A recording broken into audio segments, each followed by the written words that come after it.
√25-এর মান আমরা সবাই জানি, কিন্তু রুটের মধ্যে -25-এর মান কত সেটা কি জানি? আচ্ছা, দেখা যাক কী করে আমরা এটার মান বের করি। এখানে √25 লেখা রয়েছে। √25-কে আমরা লিখতে পারি রুটের মধ্যে 5 × 5। আমরা জানি একই জিনিস যদি দুবার থাকে গুণ আকারে তাহলে একটা বাইরে আসে, 5 হয়ে যায় উত্তর। তাহলে √25 মানে 5, বুঝে গেলাম।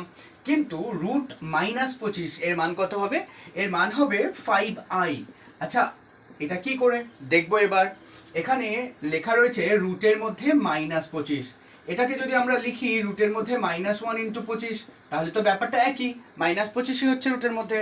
এখন এটাকে যদি ছাড়িয়ে নিই, তাহলে রুটের মধ্যে -1 ইন্টু রুটের মধ্যে 25, এভাবে গুণ করে লেখা যায় একে।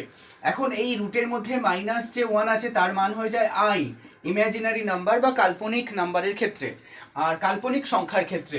আর এই যে রুটের মধ্যে 25 আছে তার মান আসবে কত? বাইরে এলে রুটের 25 বাইরে এলে হয়ে যায় 5।